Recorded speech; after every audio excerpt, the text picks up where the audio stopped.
છે, જેથી કરીને તેઓ પોતાની રીતે આનો ઉપયોગ કરી શકે સ્વયમેવ, કારણ કે રોગનો ઉપાય કરવા કરતા નિરોગી રહેવું વધારે આવશ્યક છે.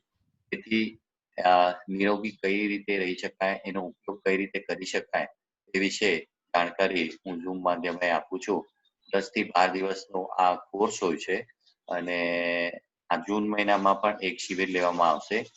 રિફ્લેક્સોલોજી, શિયાત્સુ, સુજો, કલર અને સીટ થેરાપી બધાનો આમાં સમાવેશ થાય છે, જેથી કરીને જે પરિસ્થિતિમાં જે રોગમાં જે પણ રોગી માટે ઉપયુક્ત સારવાર છે એનો ઉપયોગ કરીને વધુ ને વધુ આરામ દઈ શકાય, જલ્દી સારું કરી શકાય એવો પ્રયત્ન થઈ શકે છે.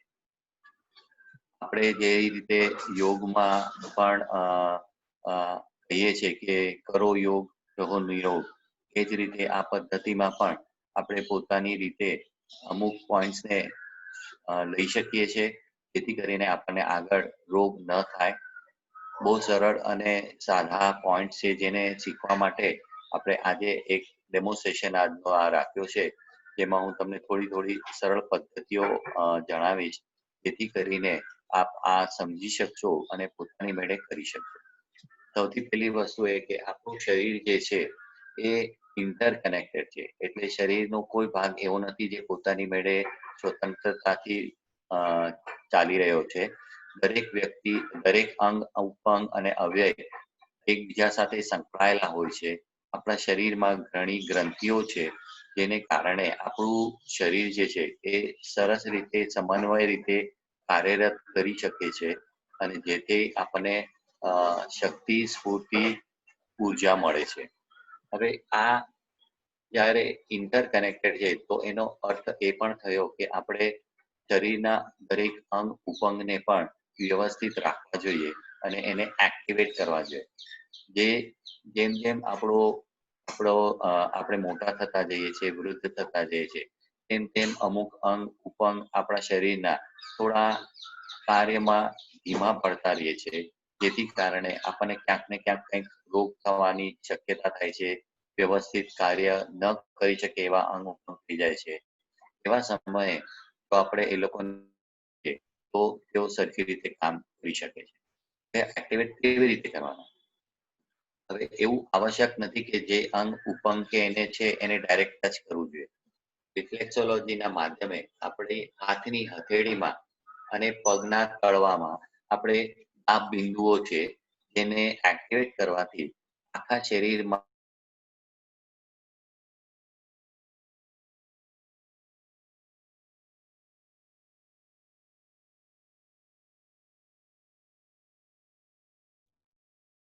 કિરણભાઈ, તમારો અવાજ નથી આવતો. હા,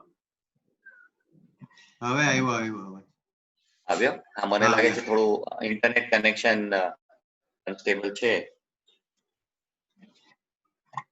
તો આવી રીતે કેવળ હાથની હથેળીઓથી અને પગના તળવા પર જો આપણે દાબ બિંદુઓને પ્રેસ કરીએ તો એનેથી રોગ સારવાર કરી શકાય છે.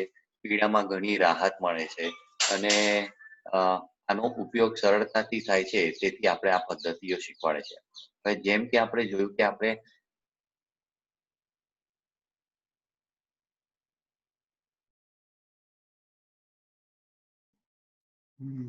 કિરણભાઈ, અવાજ વયો ગયો તમારો. સરખાથી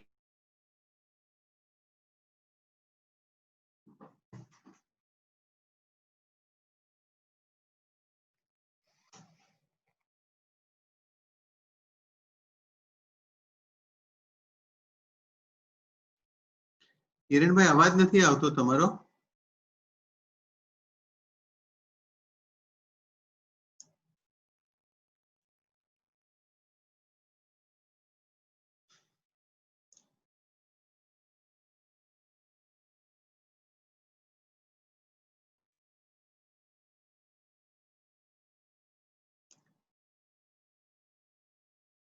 Sorry members, there are some interpretation in the internet.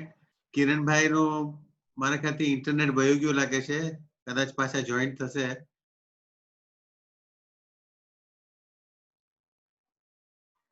Kiranbhai આવે પેલા તમને ભાવિકાબેન જે શાહ આપણે શનિવાર અને સોમવારે જેમનો પ્રોગ્રામ રાખવાનો છે ને, હા હા હા હા હા તો એ ભાવિકાબેન તમે તમારો ઓડિયો વિડિયો ચાલુ કરો ને, જરા તમારો ઇન્ટ્રો આપી દો ને એ દરમિયાન.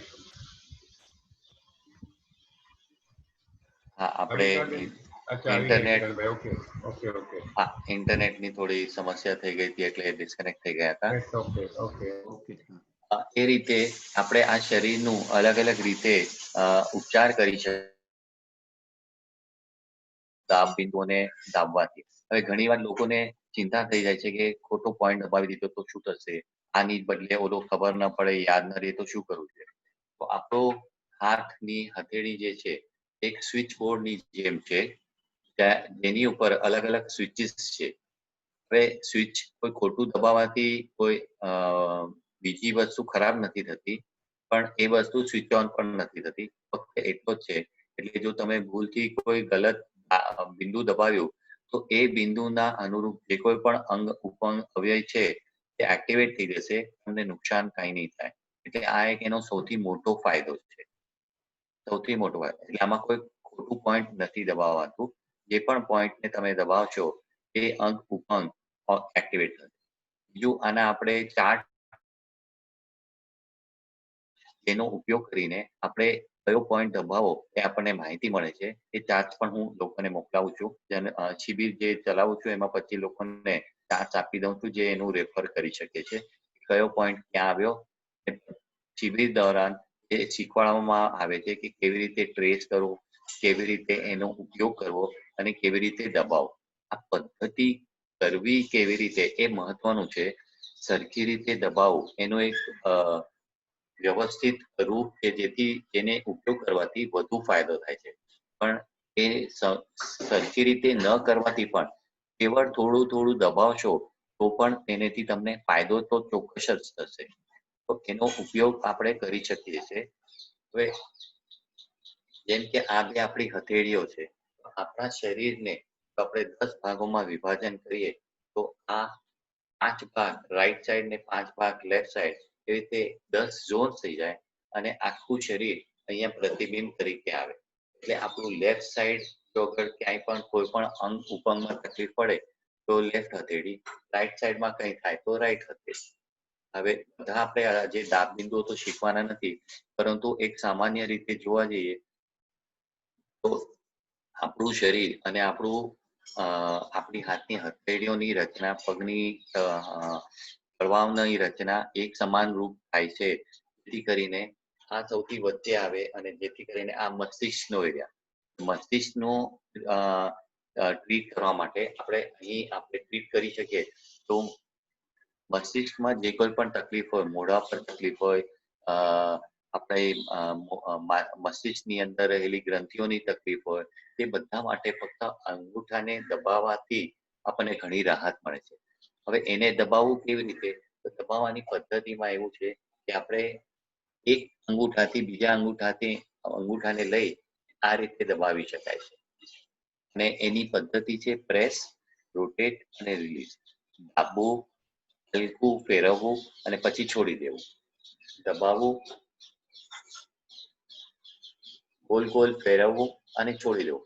હવે આ સામાન્ય જે દબાવીએ છે એને 10 થી 20 સેકન્ડ સુધી દબાવીને ગોલ ગોલ ફેરવતી રહેવું અને પછી છોડી દેવું આવશ્યક છે.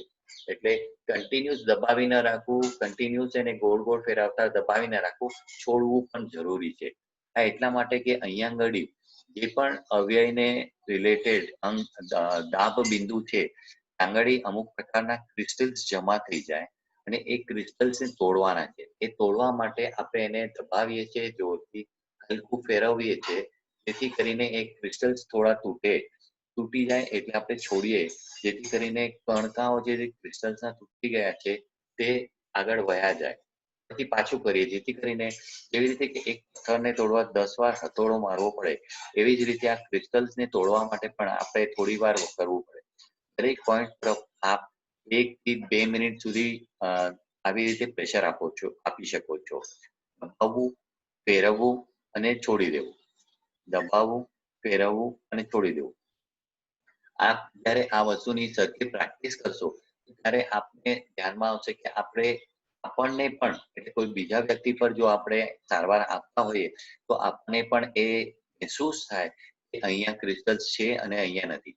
સામાન્ય રીતે શરૂઆતમાં આપણને કઈ ફરક ન લાગે કે ભાઈ બધું એક સરખું જ લાગે છે, પરંતુ એમાં એ આપણે નિદાન કરતા જ્યારે શીખી જઈએ છીએ ત્યારે આપણને એ સેન્સિટિવિટી આંગળીઓમાં આવી શકે, જેથી કરીને આપણે પેશન્ટના કોઈ પણ અંગ ઉપંગ સરખા કામ ન કરતા હોય તો સામે કરીને આપણે એમને કહી શકીએ કે તમારા આ અંગમાં કે આ ઉપંગમાં તમને તકલીફ છે, આ અવયવ ઠીકથી કામ નથી કરી રહ્યું.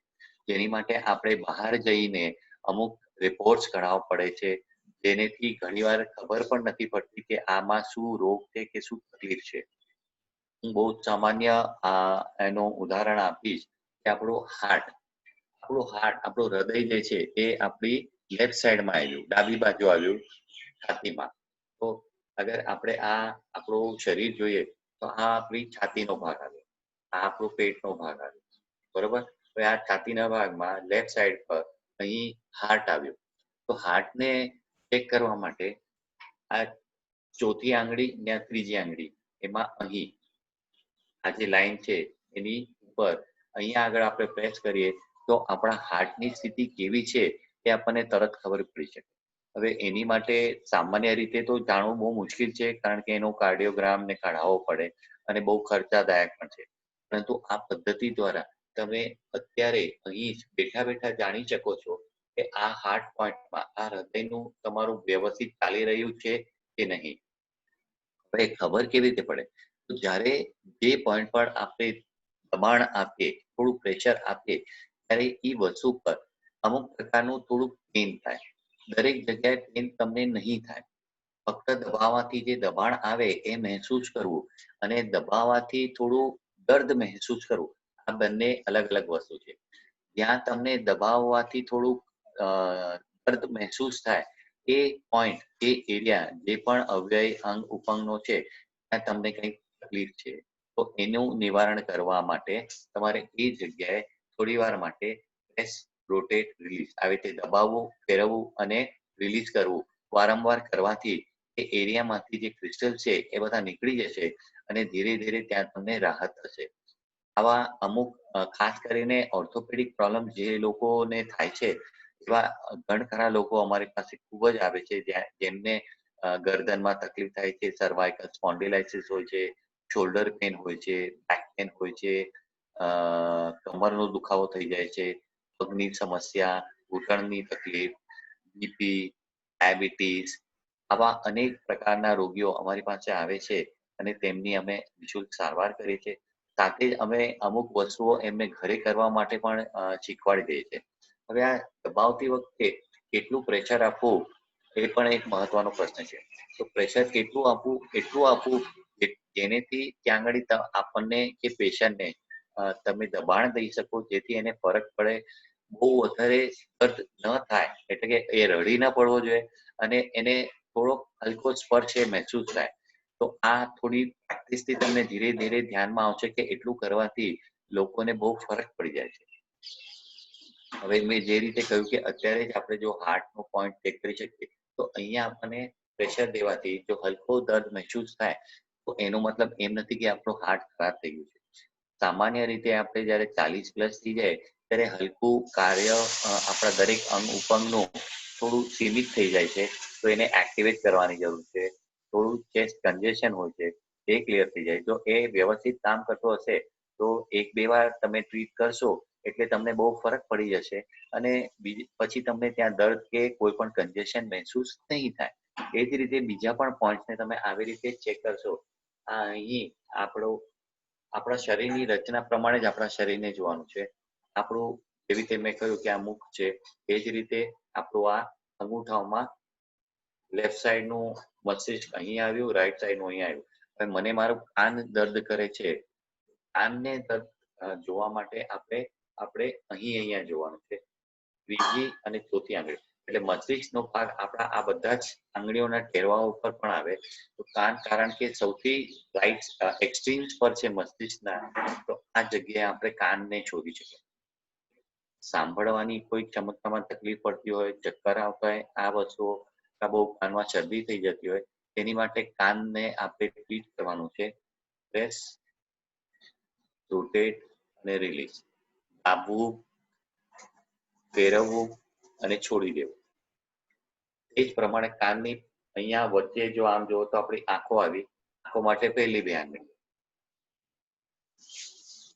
એટલે મારી ડાબી આંખમાં જો મને તકલીફ હોય તો મારે આ અહીં પ્રેશર આપવાનું છે.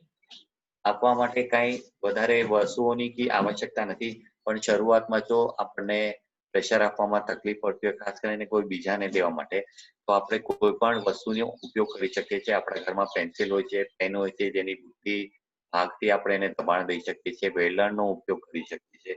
એટલે એનેથી તમે આપણે જો પ્રેસ, રોટેટ, રિલીઝ કર્યા કરીએ તો એ જગ્યામાં ઘણો ફરક પડે છે. અને આ જ રીતે આખું શરીર આપણે હાથની હથેળીઓમાં આવી ગયું છે. તો બધા જ પોઈન્ટ્સને આપણે થોડા થોડા જો એક્ટિવેટ કરીએ તો આખા શરીરમાં રક્ત સંચાર અને શક્તિનો સંચાર નિયમિત થઈ જાય અને આપણને શરીરમાં ઘણો તાજગી મહેસૂસ થાય, ફ્રેશ મહેસૂસ કરીએ અને શક્તિ મહેસૂસ કરીએ છીએ. અને જો એની માટે આપણે બધા પોઈન્ટને વારંવાર પોતાની હાથોથી વાપરવા ન હોય તો આની માટે રોલર્સ આવે છે. એ રોલર્સને પણ આપણે હાથમાં ફેરવીએ, તેના પોઈન્ટ્સ હોય છે, તો એ આખા હાથ ફેરવી દઈએ 10 મિનિટ માટે તો આપણું આખું શરીર એક્ટિવેટ થઈ જાય. અને આવું આપણે નિયમિત કરી શકીએ છીએ, જેની માટે કોઈ અલગ સમય રાખવાની જરૂર નથી. ત્યારે પણ આપણે ટીવી જોતા જોતા જો બેઠા રહે હાથ થોડી વાર માટે રોલર ફેરવી દઈએ તો આપણને એનો ફાયદો થાય છે. હવે અમુક ખાસ પોઈન્ટ્સ એવા પણ છે જેનો આપણે ઉપયોગ કરવો નિયમિત આવશ્યક છે. અમુક દર્દીઓ માટે એ બહુ જ ઉપયોગમાં આવી શકે છે. એક છે બ્લડ પ્રેશર માટે. બ્લડ પ્રેશરમાં અચાનક જ જો પ્રેશર વધી જાય તો એ એમરજન્સી પોઈન્ટ તરીકે આપણે એનો ઉપયોગ કરી શકીએ છીએ. જે કે આપણો કાનમાં છે, એ હું તમને હમણાં અહીં દર્શાવું. આપણી આંગળીને બંને કાનની અંદર લઈ જવા, બરોબર, અંદરની તરફ જવું, આંગળીઓને ઉપર લેવી અને ઉપરની તરફ પ્રેશર આપવું. આ રીતે જરાક વાર માટે ઉપર પ્રેશર આપવું, પછી છોડી દેવું, પાછું આમ ઉપર આપવું. એટલે આપણા મધ્ય કાનની અંદર ઉપરના ભાગમાં પ્રેશર આપવું થોડી વાર માટે. એને આ એમરજન્સી પોઈન્ટ છે બીપી માટે. જે કોઈને પણ આ બીપી ની તકલીફ હોય તો આ વસ્તુનો ઉપયોગ કરી શકે છે. એમરજન્સી માટે બહુ જ ઉપયોગી છે. આપણે ત્યાં બ્લડ પ્રેશર અને ડાયાબિટીસ બહુ જ સામાન્ય રોગ છે અને તેની માટે થઈને આ વસ્તુઓનો ઉપયોગ આપણે નિયમિત કરી શકીએ. યોગ વગેરે કરીને આપણે શવાસન કરીએ છીએ ત્યાં એને કારણે એનો ફાયદો ઘણો જ થાય છે. પણ આ વસ્તુઓનો ફાયદો જ્યારે વધી જાય તે છતાંય, કારણ કે આપણે ત્યાં સ્ટ્રેસ બહુ વધારે હોય છે, ચિંતા અને માનસિક તણાવ વધારે હોવાને કારણે તમને આનો ઉપયોગ થાય છે. આ કિરણભાઈ, વસ્તુનો બીપી જ્યારે હાઈ થાય એની માટે ખાસ ઉપયોગ કરજો. મને મેસેજ આવી ગયો છે. તો હાઈ બીપી થઈ જાય એની માટે વાપરી શકો છો અને લો ને કરવા માટે પણ એને કરી શકો છો. એની સાથે બીપી ના અલગ પોઈન્ટ છે, એક સેટ ઓફ પોઈન્ટ છે જેને તમે એક્ટિવેટ કરશો તો તમને બીપી માં ઘણો રાહત મળશે. એ બધા પોઈન્ટ્સ ને કરવા. પણ એક વસ્તુ હું ખાસ જણાવીશ કે વૈજ્ઞાનિક લોકોએ જે પણ આપણા વિજ્ઞાનમાં જે લોકોએ પણ રિસર્ચ વગેરે કરે છે એ બધાનો મતો અનુસાર એવું છે કે 95% આપણા જે શરીરમાં રોગો થાય છે એ બધા સાયકોસોમેટિક હોય છે. એટલે એમનો અહીં બહુ વધારે આનેથી જ થાય છે. મનમાં અનેક પ્રકારના આપણે તણાવ લાવીએ છીએ, ચિંતાઓ લાવીએ છીએ, જેને કારણે આગળ ચાલીને એનો પ્રભાવ આપણા શરીર પર પડે છે અને જેને કારણે આપણને અલગ અલગ રોગ થાય છે. એટલે સૌથી પહેલું આ વસ્તુનો આપણે નિરાકરણ કરવું જોઈએ. કારણ કે ફક્ત પોઈન્ટ લેતા રહીશું પણ સાથે ચિંતાઓ અને તણાવોને ભેગા ભેગા રાખશું તો એનો આપણને અસર નહીં થાય. આપણે ફક્ત પોઈન્ટ દબાવ્યા કરશું, સ્થિતિ ત્યાં ને ત્યાં જ રહેશે. એટલે સૌથી પહેલું આ કરવું બહુ જ આવશ્યક છે. તેની માટે નિયમિત યોગ કરવો બહુ જ ફાયદાકારક થાય છે આપણા શરીર માટે. અને તે પણ ખાસ કરીને બીપી, ડાયાબિટીસ આવા બધા રોગો માટે એનો ઉપયોગ નિયમિત કરવાથી આપણને ખૂબ જ ફાયદો થાય. હજી એક પોઈન્ટ બતાવીશ કોન્સ્ટિપેશનનો. આપણા શરીરમાં સામાન્ય રૂપે જ્યારે પણ પેટમાં ગડબડ થઈ જાય છે, કોન્સ્ટિપેશન થાય છે, ત્યારે એનું પરિણામ આપણા આખા શરીર પર પડે છે. કારણ કે આપણું ઉર્જા તત્વ આપણું ભોજન છે અને એ જો વ્યવસ્થિત રીતે કાં ભૂખ ન લાગે તો, કાં પાચન ન થાય તો અને કાં કોન્સ્ટિપેશન થાય તો આખા શરીરને એ તકલીફ આપે છે. આને ચીન પોઈન્ટ કહેવાય છે. ચીન પોઈન્ટ એટલે આપ જ્યારે ટોયલેટમાં જઈને બેસો છો ત્યારે આ પોઈન્ટને એક્ટિવેટ કરવાથી આપણને પેટ સાફ આવે છે. બહુ સિમ્પલ છે, ખાલી કાઢીને આવી રીતે પ્રેશર આપવું. ફરીથી એકવાર કહીશ કે આપણે કન્ટિન્યુઅસ દબાવી નથી રાખતા, આપણે દબાણ આપીએ છીએ, થોડું હલાવીએ છીએ અને છોડી દઈએ છીએ. આનેથી આપણો રેક્ટમ એરિયા એક્ટિવેટ થાય છે અને પેટ સાફ આવે છે. અને આને નિયમિત કરવાથી પેટ સાફ રહે છે. શરીરને જો સ્વસ્થ રાખવું હોય તો પેટ સાફ આવવું બહુ જ આવશ્યક છે આપણી માટે. પેટ સાફ ન આવવાને કારણે અલગ અલગ રોગ થાય છે. અને બીજી વસ્તુ એટલે જ આપણી પાચન ક્રિયાઓ બધી વ્યવસ્થિત ચાલે, ભૂખ સરખી લાગવી જોઈએ, જે ખાઈએ છીએ એ પચવું જોઈએ અને પચ્યા પછી જે પણ વધારે મળ છે એ નીકળી જવું જોઈએ. આ બધી જ વસ્તુ બહુ જ આવશ્યક છે. સૌથી પહેલું તો આને કંટ્રોલ કરવો બંને રીતે બહુ જ મહત્વનું છે. કારણ કે આપણી જીભવા છે એ આપણી માટે જેટલો ફાયદો કરી શકે છે એટલું જ નુકસાન કરી શકે છે. અને એના બંને રૂપ બહુ જ મહત્વના છે. એક તો આપણું વાચ કે સંભાળીને બોલવું, જે બોલવું તે એને કારણે આપણને કે બીજાને તણાવ ન થાય. અને બીજી વસ્તુ જે ખાઈએ છીએ, આપણો જે ખોરાક હોય એ વ્યવસ્થિત હોવો જોઈએ, જે આપણા શરીરને ઉર્જા આપે, સ્વાસ્થ્ય આપે.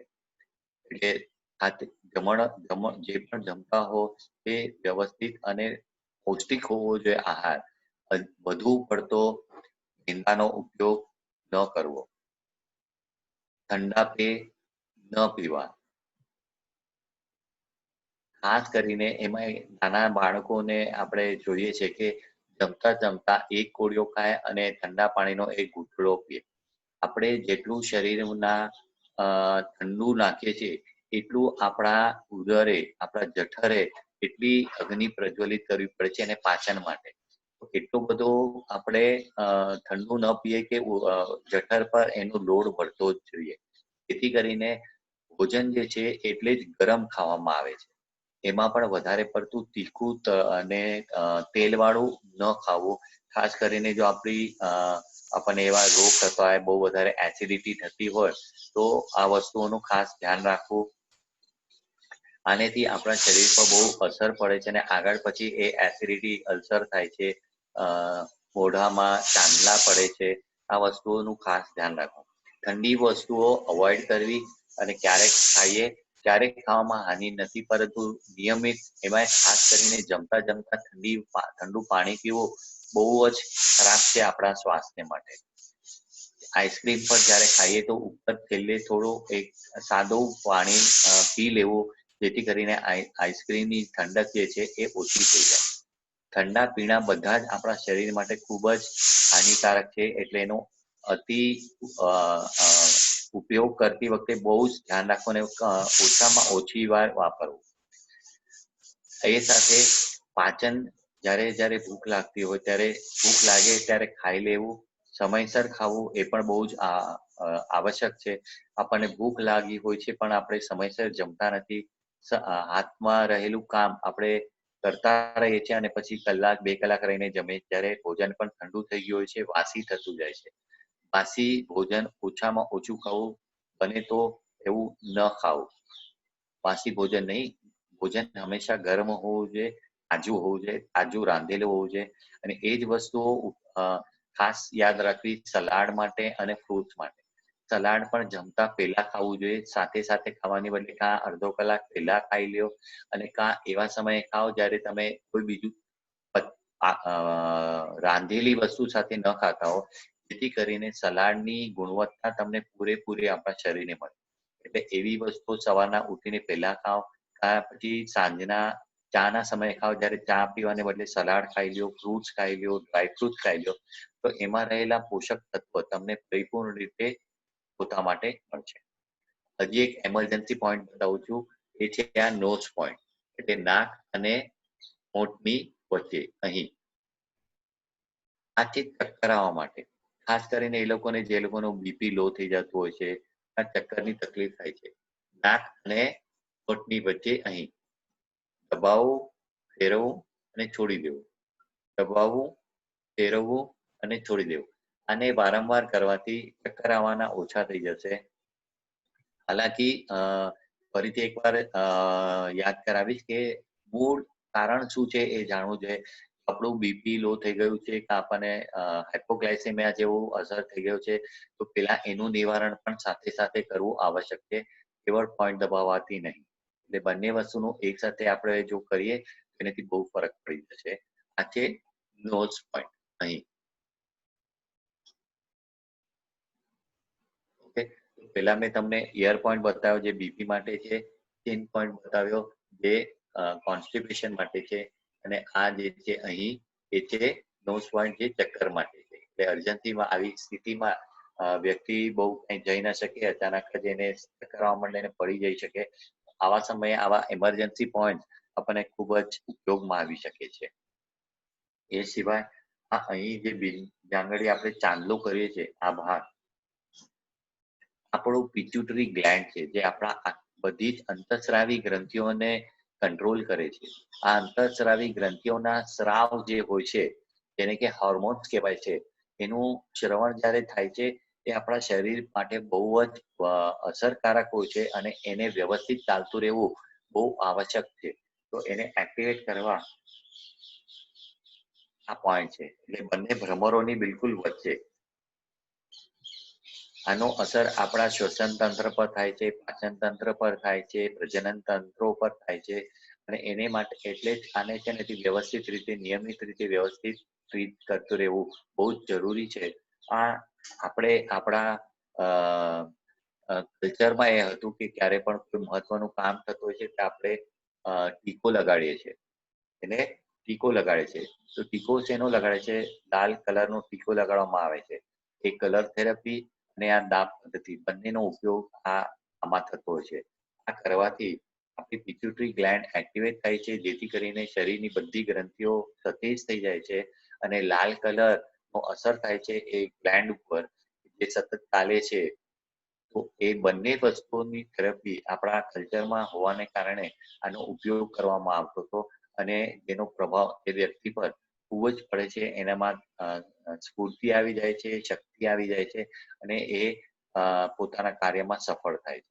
આ એક સિમ્પલ વસ્તુ આપને જણાવું છું જે આપણી પદ્ધતિઓમાં હોય છે, જે બેઝિકલી એક સાયન્સ છે.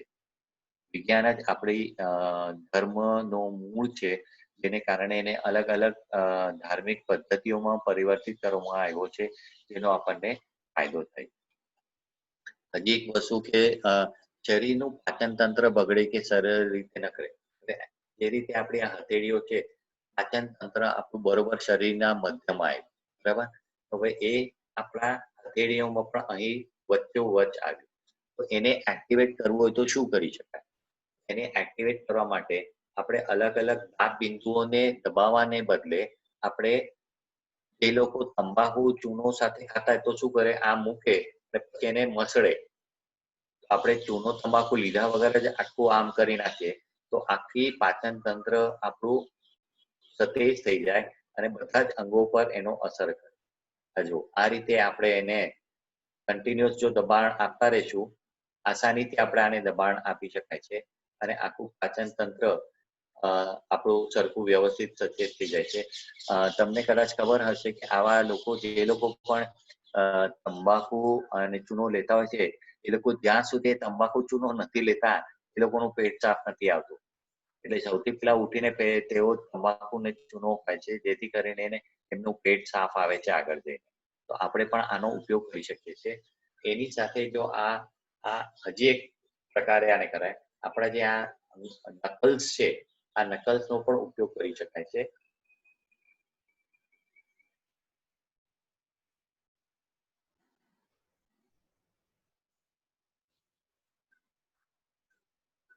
આપણા ઘણ ખરા જે અંગો, ઉપંગો અને અવયવો છે આપણા આ એરિયામાં આવ્યા, એક સાથે બધાને જ એક્ટિવેટ થાય છે.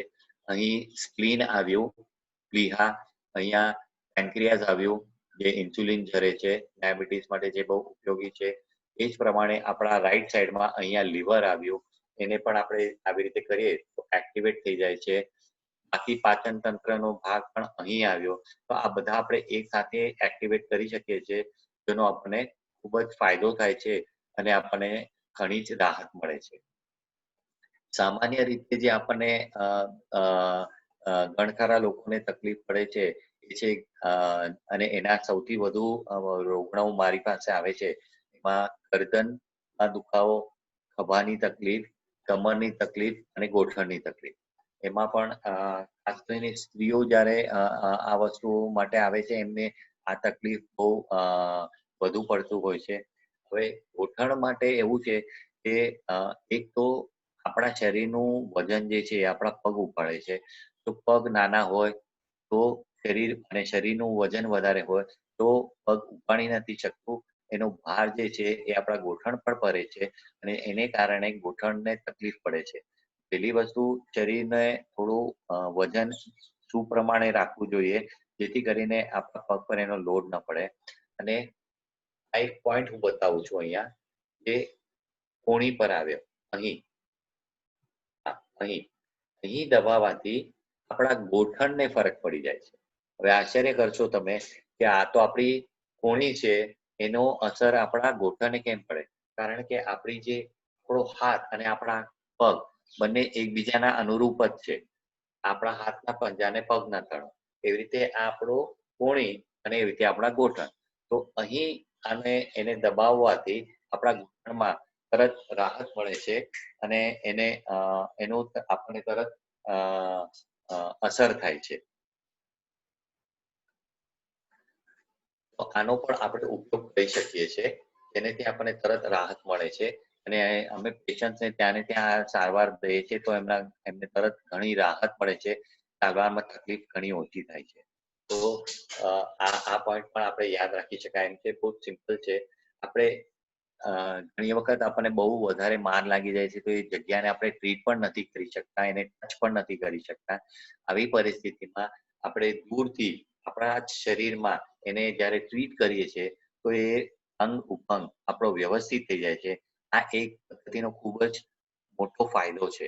બહુ સરળતાથી આપણે આને કરી શકીએ છીએ. આની માટે બહુ મોટું જ્ઞાન વિજ્ઞાન શીખવાની જરૂર નથી અને આપણે આ વસ્તુનો ઉપયોગ ક્યાંય પણ કરી શકીએ છીએ. એટલે ચાલતા ફરતા ક્યાંય પણ આપણે આ પોઈન્ટ્સને ઉપયોગ કરીએ તો એનો અસર થાય છે. કોઈ વ્યક્તિ સામે રસ્તામાં જો આપણને મળી જાય તો આપણે એને આટલી ટ્રીટમેન્ટ આપીએ તો એ ત્યાં ને ત્યાં આપણે કરી શકીએ. એની માટે કોઈ મોટું ક્લિનિક ખોલવાની જરૂર નથી, ક્યાંય બેસવાની જરૂર નથી. હાથની હથેળી પર આપણે એમને ટ્રીટમેન્ટ આપી શકીએ છીએ અને એનેથી એ વ્યક્તિને ઘણો ફાયદો થાય છે. તો આ પદ્ધતિ સરળ શીખવા માટે તો છે જ, પણ એનો ઉપયોગ કરવા માટે પણ એટલી જ સરળ છે અને એને જ કારણે ઘણા ખૂબ જ લોકો આ વસ્તુનો ઉપયોગ કરે છે અને એનેથી ફાયદો લે છે. બીજું છે અમુક અવસ્થામાં જ્યારે પેરાલાઇસિસ થઈ જાય છે, પાર્કિન્સન્સ ડિઝીઝ થાય છે, એમાં વ્યક્તિ પરાધીન થઈ જાય છે, પોતાની રીતે કઈ કાર્ય કરી નથી શકતો. એવા લોકોને પણ આપણે આ વસ્તુના નિયમિત ટ્રીટમેન્ટ આપવાથી ખૂબ જ ફરક પડે છે અને બહુ સરળતાથી આપવું છે.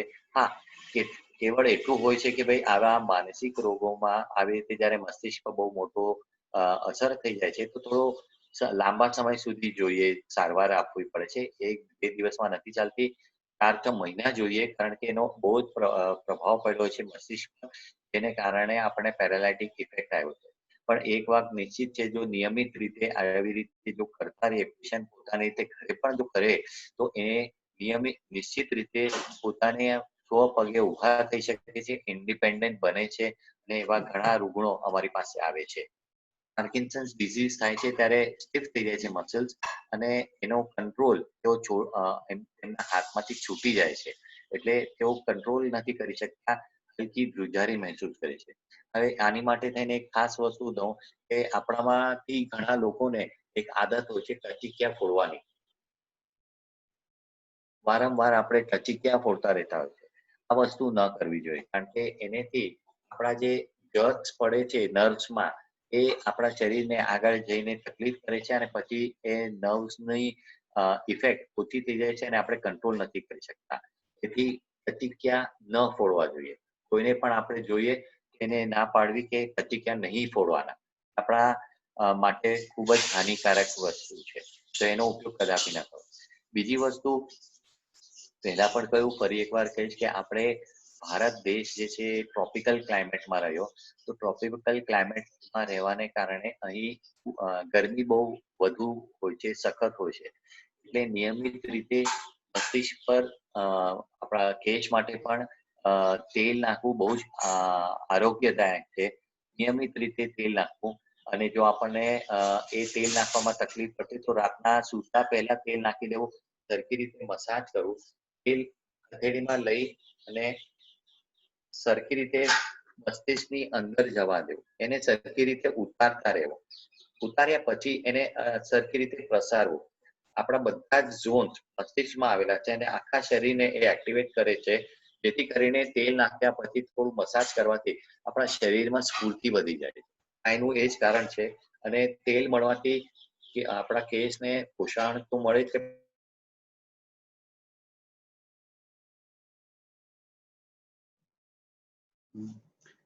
હા કિરણભાઈ, તમારો પાછો વિડિયો અનમ્યુટ થઈ કારણે ગયો. આપણા કેશ કાળા રહે છે, જલ્દી સફેદ નથી થતા.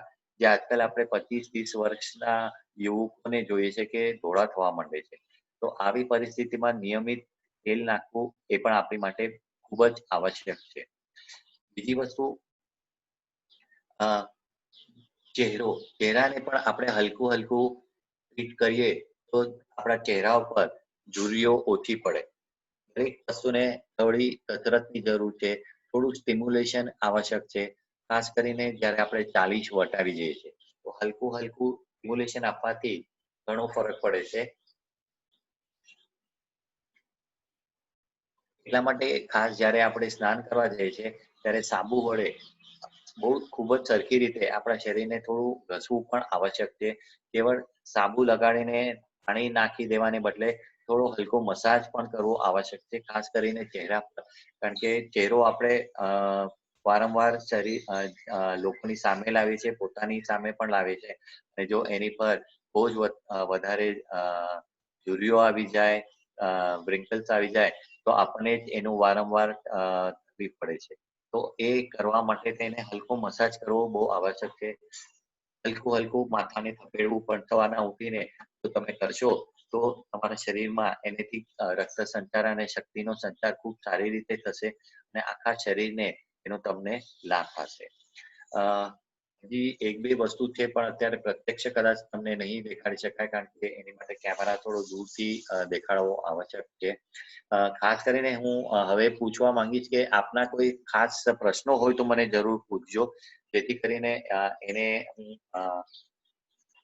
એના જવાબ દઈ શકું છું. તમારે ખાસ પૂછવું હોય તો. ભાવિકાબેન શાહ નો ક્વેશ્ચન છે. ભાવિકાબેન, તમે તમારો માઇક અનમ્યુટ કરીને ક્વેશ્ચન પૂછી શકો છો, પ્લીઝ.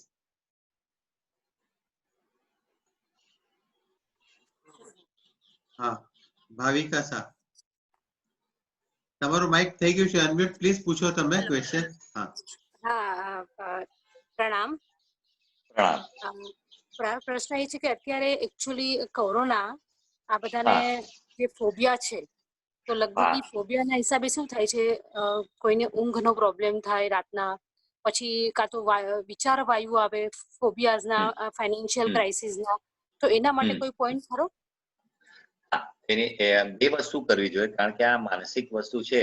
એ રીતે એનો ઉપાય કરવો જોઈએ. એક તો સાયકોલોજીકલ, કારણ કે એ વસ્તુનું સાયકોલોજીકલ ટ્રીટમેન્ટ બહુ જ આવશ્યક છે. યુટ્યુબ પર આજે ઘણા બધા અફર્મેટિવ સેન્ટેન્સીસના, વાક્યોના વિડીયોઝ છે, જેનું એ વ્યક્તિએ નિરંતર સાંભળતું રહેવું જોઈએ. ખાસ કરીને સુવા જઈએ ત્યારે આપણા મસ્તિષ્કમાં જેટલા પણ વિચારો આપણે સૂતી વખતે કાં સૂઈને ઉઠ્યા પછી તરત જ્યારે લાવીએ છીએ, એ બધાનો આપણી પર બહુ જ પ્રભાવ પડે છે.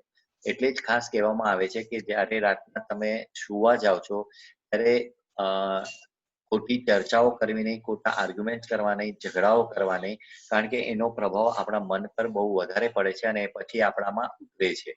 એટલે પ્રસન્નતાથી સુવા જવું, પ્રસન્નતાથી જ્યારે તમને નીંદર આવે છે તો એ વસ્તુઓ ફક્ત પ્રસન્નતાની આપણા મસ્તિષ્કમાં ઉતરે છે. અને એના માટે ખાસ કરીને કોઈ ધર્મ ગ્રંથ વાપરવો, કંઈક હલકું મ્યુઝિક વાપરવું અને આવા વિડીયો સુતા સુતા સુઈ જવું. એટલે એક અફર્મેટિવ વસ્તુઓ આપણે કહેવાને બદલે એ આપોઆપ સંભળાઈ જાય એ બહુ જ ઉત્તમ. એ સિવાય આપણે છે ને તે મસ્તિષ્કને રિલેટેડ મેં તમને વાત કરી, આપણું મસ્તિષ્ક છે તો તેને એક્ટિવેટ કરી દો અને આપણી આ પિટ્યુટરી ગ્લેન્ડ, નેગેટિવ વિચારો ઓછા થઈ જશે. આપણા જ્યારે આ ગ્લેન્ડ અંતઃસ્રાવી 8 ગ્રંથિઓ છે આપણા શરીરમાં, અત્યારે હું તમને એટલા શીખવાડી નહીં શકું, પણ એ એક્ટિવલી કામ કરશે તો આપણામાં દ્રઢતા આવશે, કારણ કે એનું કામ જ એ છે. આપણા શરીરમાં એ દ્રઢતાથી જો આપણે કાર્ય કરી શકતા હોય ને તો આવા વિચારો ઓછા આવે છે, આપણી પર એનું પરિણામ ઓછું થાય છે. તો બધી જ નહીં પણ આપણે ખાસ આ જે પિટ્યુટરી ગ્લેન્ડ છે અહીં એને ખાલી એક્ટિવેટ કરતા રહીશું તો પણ એનો ઘણો ફરક પડશે આપણા ઉપર. સાથે કોરોનાથી બચવા માટે થોડી ઇમ્યુનિટી વધારવા માટે, કારણ કે શ્વસન તંત્રને જલ્દીથી અસર કરે છે, નિયમિત પ્રાણાયામ કરવું આપણી માટે ખૂબ જ સ્વાસ્થ્યવર્ધક છે, જેથી કરીને આપણું શ્વસન તંત્ર ખૂબ જ મજબૂત રહેશે. પિટ્યુટરી ગ્લેન્ડ એટલા માટે પણ પાછું હું કહું છું કે એને કારણે આપણી ઇમ્યુનિટી પણ વધે છે. આ અંતઃસ્રાવી ગ્રંથિઓનું કાર્ય છે હોર્મોન્સ સિક્રેટ કરવાનું. એ હોર્મોન્સ આપણા શરીરને ઇમ્યુનિટી બહુ સારી પ્રદાન કરે છે. એટલે બંને રીતે આપણને આ વસ્તુનો ફાયદો થાય છે અને આપણે એની સામે લડી શકીએ છીએ.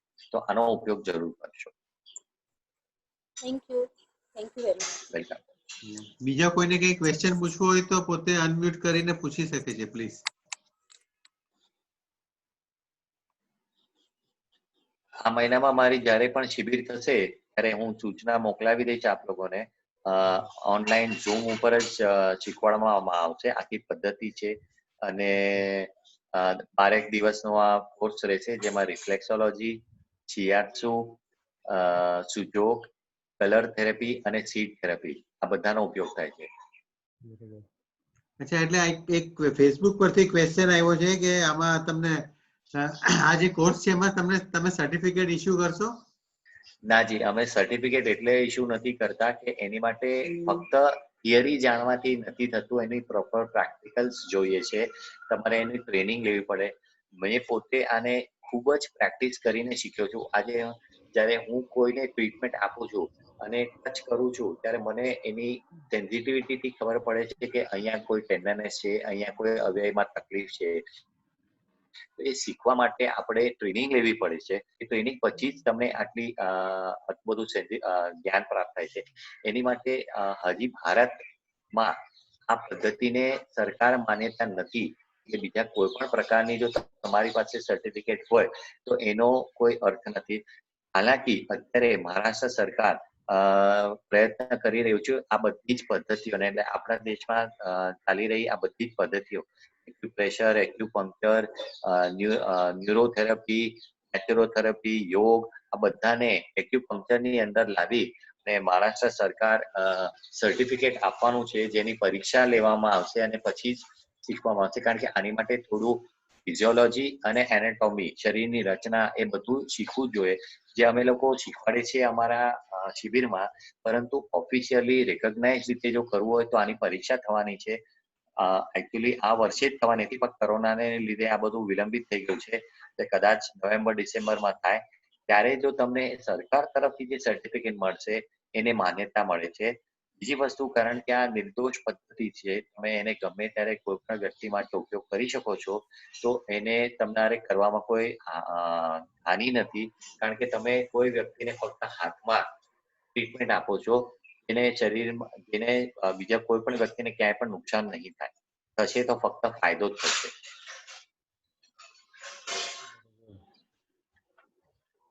Thank you so much. બીજા કોઈના પ્રશ્ન કઈ? આપણે શિબિર રાખશું એની નોંધ આપણે આપણા ગ્રુપમાં મૂકશું બધે.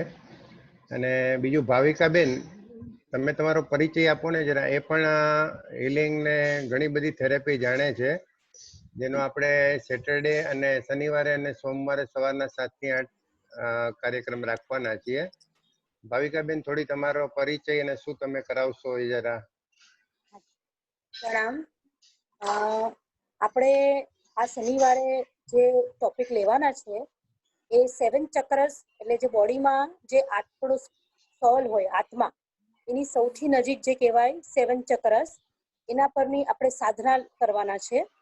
અને આનાથી 2 ફાયદા થાય. સાંસારિક ફાયદો એ થાય કે જે અત્યારના નાની બીમારીઓ પછી મોટી બીમારીઓ થઈ જાય છે એની કેર ન લઈએ, બીકોઝ ઓફ હમણાં જ ભાઈએ એક્યુપ્રેશરમાં કીધું કે મેઇન કોઈ પણ બીમારીનું સર્જન કરે તો મેઇન આપણા વિચારો છે, નેગેટિવ થોટ્સ હોય. તો એ નેગેટિવ થોટ્સ કયા ચક્રમાં ક્યાં આવ્યા છે? સપોઝ એન્ઝાઇટી, પછી ફોબિયા, પછી ક્રોધ, આ બધા કયા ચક્રમાં આવેલા છે જેના હિસાબે આપણને શારીરિક તકલીફ થાય છે? એ બધા પર નોલેજ આપશું. અને બીજું ફાયદો એ થશે કે સ્પિરિચ્યુઅલ લેવલમાં જેમને પણ આગળ વધવું હોય, આ સાધના છે. 7 ચક્ર એક સાધના કહેવાય કે જેનાથી એમના મનના વિચારો પર નિયંત્રિત કરી શકે અને પોતાના ફોકસ, કોન્સન્ટ્રેશન પર એ બરાબર આગળ જઈ શકે. તો એનું વિશે આપણે લેશું કે કયા મંત્રો દ્વારા આ કરવાનું. તો જેમને પણ, જે સાધકોને આમાં ઇન્ટરેસ્ટ હોય, તો એક જ મારી રિક્વેસ્ટ છે કે આ શીખવા કરતા બી સ્પર્શવાની જરૂર છે. એટલે ખાસ ફ્રેશ થઈને અને મારે આ જીવનમાં કન્ટિન્યુ કરવું છે એ ભાવ સાથે બેસે તો વધારે સારું રહેશે. ધન્યવાદ. Thank you. તમારી પાસે કોઈક મશીન છે એવું તમે કહેતા હતા કે જેનાથી ઓરાનું આપણું ઓલું કરી શકીએ?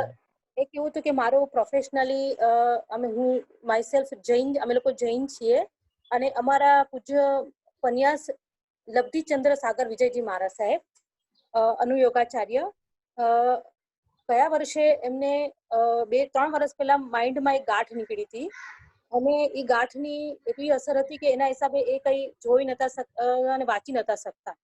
તો કોઈકે એમને કીધું કે ભાઈ અહીંયા જૂ ગલીમાં એમનું ચોમાસું હતું કે ભાઈ અહીંયા એક ઓરાનું મશીન છે, તમે ત્યાં ટ્રાય કરાવો.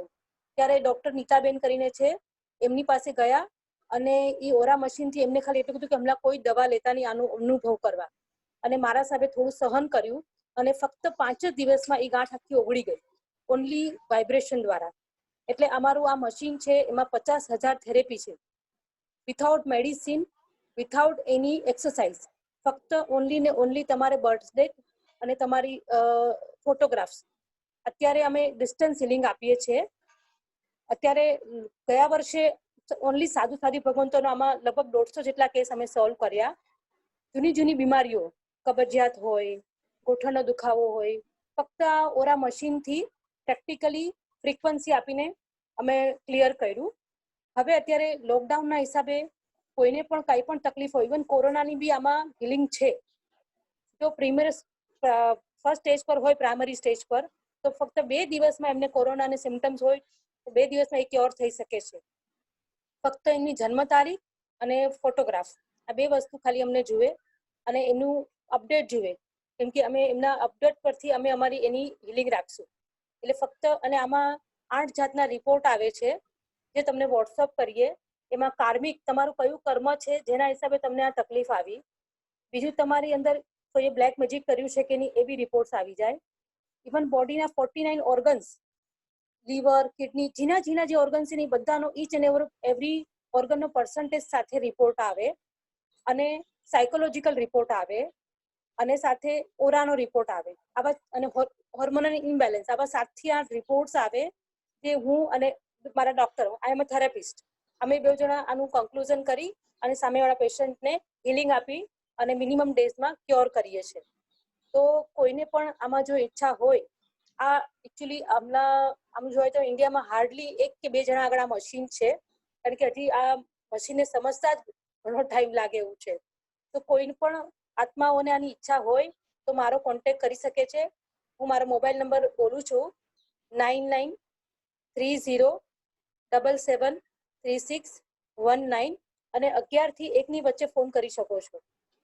તો આમાં ખાસ ડોક્ટરોના રવાડે અત્યારે લોકો જે હજારો અને લાખો રૂપિયા ખર્ચે છે, તો બહુ જ મિનિમમ કોસ્ટમાં તમારી જૂની બીમારીઓ ઘરે બેસીને ફક્ત તમારે અમારી હારે ફોટોગ્રાફ અને જન્મ તારીખ ને જન્મ સ્થળ 3 પરથી અમે આ બીમારી દૂર કરવાના પ્રયાસ કરીએ છીએ. તો જેમને પણ ઈચ્છા હોય એ મારો કોન્ટેક્ટ કરી શકે છે. Thank you. ભાવિકાબેન ફરીથી એક વખત તમારો નંબર બોલજો. ફેસબુક થી પાછું આવ્યું છે. ફરીથી એક વખત નંબર રિપીટ કરજો ને તમારો.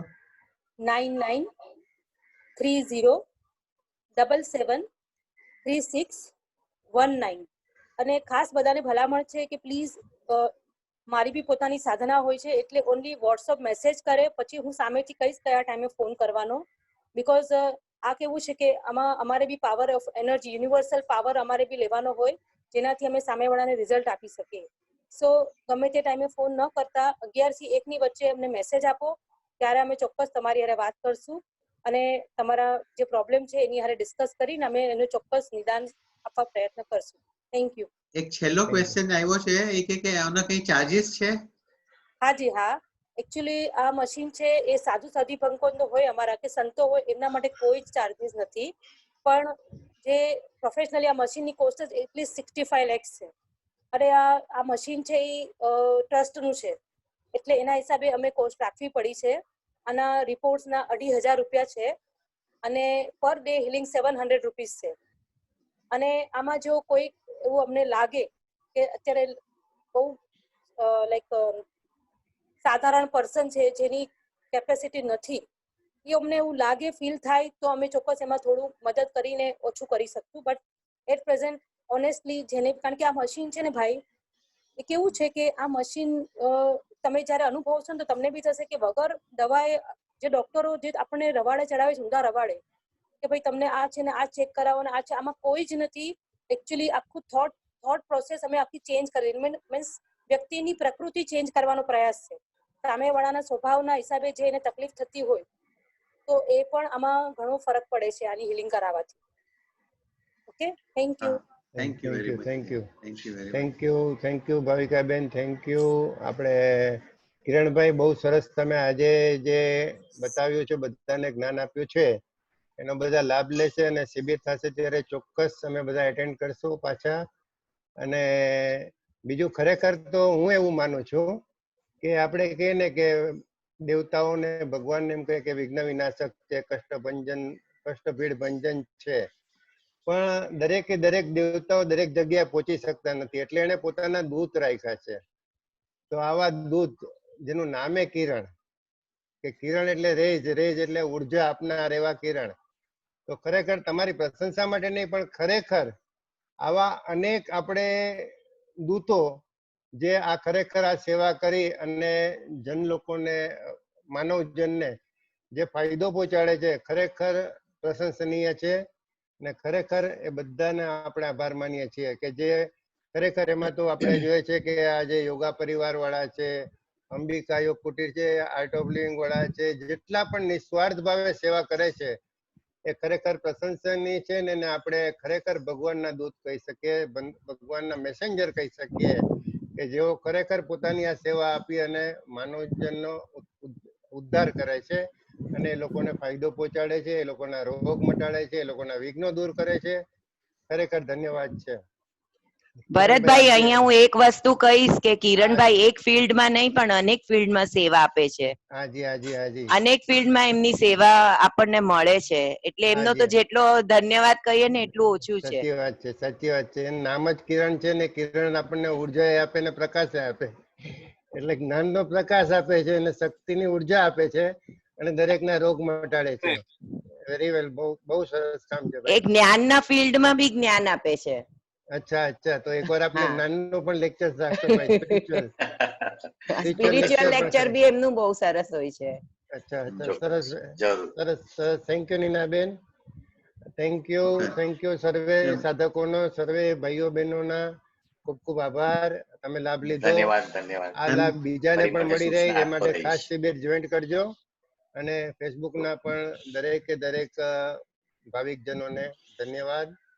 અને ગુજરાતી ગૌરવ યોગ ગ્રુપમાં આ ફેસબુકની ઓલી પણ મૂકવામાં આવશે, બીજા પણ ગ્રુપોમાં હું મૂકીશ તો દરેક આ પાછા જોઈ શકશો. તમારા સંબંધીઓને એને તમે ફોરવર્ડ કરજો વોટ્સઅપમાં અને જેમ વધુ ને વધુ લાભ લેવાય આ શિબિરનો એ રીતે આપણે પ્રયત્ન કરશું.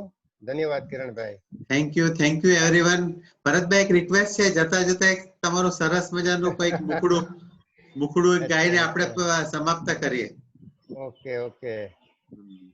बाबा आपने कमाल कर दिया, हमारा सारा जीवन आपने खुशहाल कर दिया, हाँ खुशहाल कर दिया. बाबा आपने कमाल कर दिया. हम तो थे अंधेरे में, दिया प्रकाश आपने. हम तो थे उलझन में, मार्ग दिखाया आपने. आपकी शुभ शिक्षा ने हमको बेमिसाल कर दिया, बेमिसाल कर दिया. बाबा आपने कमाल कर दिया. બાબા એટલે પરમાત્મા, એ જે આપણા પરમ પિતા છે, પરમ શિક્ષક છે, સદગુરુ છે, એમને ધન્યવાદ. સવારના ઉઠીને આપણે સૌએ પરમાત્માને ગુડ મોર્નિંગ કહીને એનો આભાર માનવો જોઈએ. અને ખરેખર સકારાત્મક વિચારોથી, જેમ આ કિરણભાઈ કીધું ને કે સવારના જે તમારા વિચારો આવે ખાસ સકારાત્મક રહી, એ ખાસ જરૂરી છે. ધન્યવાદ. Thank you very much. બહુ સરસ. ચાલો બધાને જય શ્રી કૃષ્ણ, જય જિનેન્દ્ર, ગુડ ડે. જય શ્રી કૃષ્ણ. બધાને બહુ સરસ. Thank you. બધાને.